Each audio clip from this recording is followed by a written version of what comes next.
Retornando à nossa playlist Java com NetBeans, nós estamos aprendendo a criar as nossas classes para a implementação dos programas. E agora nós vamos dar sequência. Então o que fizemos na videoaula passada?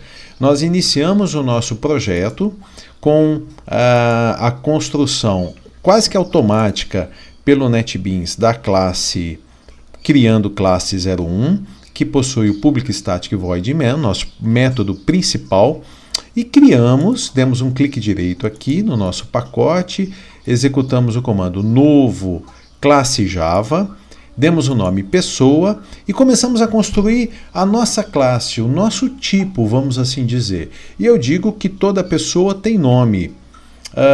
E a partir daí eu posso instanciar um objeto P do tipo pessoa, portanto todo P tem nome. Duas observações, uma que nós já havíamos comentado, toda classe começa com letra maiúscula e todo objeto com letra minúscula. Então P é um objeto, obrigatoriamente ele tem que começar com letra minúscula. O primeiro caractere tem que ser uma letra minúscula. E a classe, o primeiro caractere obrigatoriamente tem que ser uma letra maiúscula. Muito bem, então vamos na sequência. A programação orientada a objetos ela é fundamentada, ela é estruturada em cima de 4 conceitos, que são classes, encapsulamento, herança e polimorfismo. Então nós vamos falar agora sobre encapsulamento. É o seguinte, o encapsulamento é um sistema de proteção aos atributos. Então eu vou colocar aqui comentário, para deixando o nosso código bem ilustrado. Atributo, esse é o atributo nome da classe pessoa. Foi o que nós acabamos de construir aqui, ó. Então o que temos aqui é construção do atributo nome, ou definição do atributo nome da classe pessoa. Esse atributo nome, ele vai ter que ser protegido. Ou seja, não é todo mundo que vai ter acesso ao nome. Na verdade, quase ninguém vai ter acesso ao nome. Como é que a gente protege? Utilizando a palavra private. Quando eu digo private nome, significa que, vamos ver se eu consigo criar essa imagem para ilustrar. Neste código está sendo declarada, construída a classe pessoa que tem um atributo private nome. Esse nome ele só é visto aqui nesse código. Significa que aqui no criando classe 01 eu instanciei o P, mas eu não tenho acesso direto àquele atributo nome. A essa característica nós damos o nome de encapsulamento. Então eu vou colocar aqui uma observação, né? O atributo nome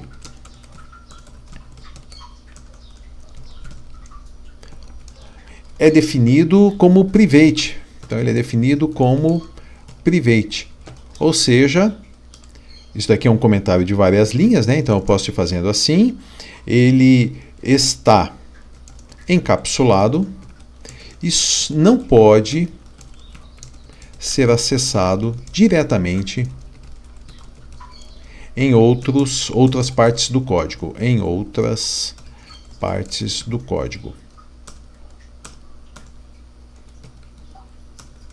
Já vou explicar para vocês. Bom, o que vai acontecer então?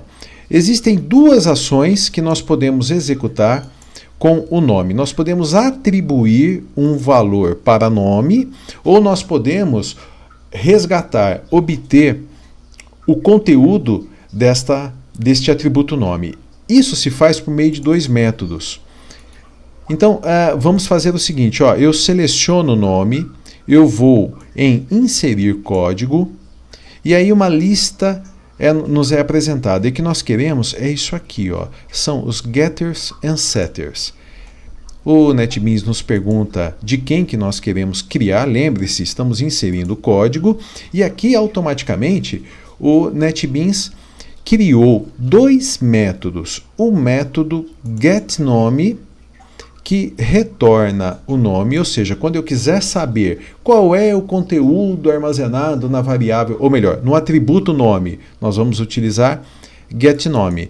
E quando nós quisermos atribuir um valor para o nome, nós vamos utilizar setNome. Então, em variáveis, lá na programação estruturada, nós podemos atribuir valores para uma variável ou utilizar os valores de uma variável. Aqui também poderemos fazer isso. Só que para atribuir um valor a um método, a um atributo, nós vamos utilizar setNome. Defina o nome. E para obter, nós vamos utilizar getNome. Pegue o nome. Veja que de código até agora, o que nós fizemos? Nós começamos a criar o nosso projeto, depois, de código mesmo que nós digitamos, quase nada. Nós criamos a classe pessoa e de código nós digitamos isso daqui, ó, private string nome. Dei o clique direito, inserir código, ele pediu o que você quer inserir. Veja aqui como os get e sets já foram criados, nem apresenta aqui na lista. Eu selecionei e automaticamente esses códigos aqui já foram criados. Muito bem. Definimos o atributo, definimos os o get e set, porque é um atributo só. E agora, lá na nossa classe principal, no nosso método principal, eu tenho aqui, ó, que P, eu não posso escrever p.nome, porque eu não tenho acesso direto ao atributo nome. Como é que a gente faz para definir um valor para o atributo nome? Dessa forma, p.setNome. Defina um conteúdo para o atributo nome. E aí eu coloco assim. Eu quero que o atributo nome tenha o valor Wagner.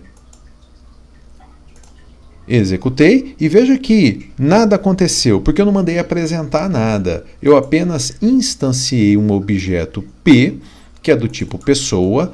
Toda pessoa tem nome, um atributo privado nome. Esse atributo está encapsulado. Para ter acesso a ele, get e set. E aí, no nosso método principal, o que eu fiz? Defini o conteúdo do atributo nome por meio de setNome, um determinado atributo. Agora eu vou apresentar. Como é que nós fizemos para apresentar? Na outra, é Salt, Ctrl espaço, ele sugere, é o system.out.println? Sim. Tá, se eu quisesse digitar aqui, ó, texto apresentado, só para a gente ver, texto apresentado. Salvo, executo. Muito bem, olha lá, ó, texto apresentado. Então, o system.out.println apresenta aqui nessa região que chama console a string que foi indicada. Mas eu não quero que seja apresentado isso. Eu quero que seja apresentado o conteúdo do atributo P, do atributo nome do objeto P. Então, p.getNome. Simplesmente isso. Então, salvei. Executei e vejo o que vai acontecer aqui. O Wagner foi apresentado. Então, instanciamos um objeto. Vamos colocar aqui como comentários, bem passo a passo. Instanciar o objeto P. Atribuir o valor Wagner para o atributo nome de P e aqui apresentar o conteúdo do atributo nome de P. Então é isso que está acontecendo. Estou tentando fazer bem passo a passo, da maneira mais simples, tranquila e didática para que você possa entender que nós não vamos declarar variáveis, nós vamos primeiro criar classes que representam aquilo que nós queremos, que nós precisamos. Em seguida, nós vamos instanciar um objeto a partir da classe e para poder trabalhar com os atributos que foram criados, no nosso caso, o atributo nome, nós precisamos, em primeiro lugar, esse atributo tem que estar encapsulado por meio do private, ou seja, ele não é público, e aí eu já explico, né, qual que é a diferença de algo público e de algo privado. O private não pode ser acessado por outros códigos. O público pode ser acessado. Então veja que eu tenho public class pessoa. Lá no criando classes, eu utilizei pessoa. Eu tenho public string getNome. Lá no criando classes, nós utilizamos getNome, porque é público. E a mesma coisa aconteceu com setNome. Um public void setNome. Depois eu vou explicar aqui porque que tem o void e tudo. Eu vou explicando para vocês. Então, setNome é público. Lá no criando classe, eu pude usar o setNome. Então, assim, nós criamos nossa classe com um atributo. O atributo está encapsulado. Criamos os gets e sets para poder trabalhar com o conteúdo, armazenar, definir o conteúdo ou obter o conteúdo. E fizemos aqui algumas operaçõezinhas básicas. Na próxima videoaula a gente estende um pouquinho mais os nossos estudos aqui. Te encontro daqui a pouco na próxima videoaula. Aquele abraço.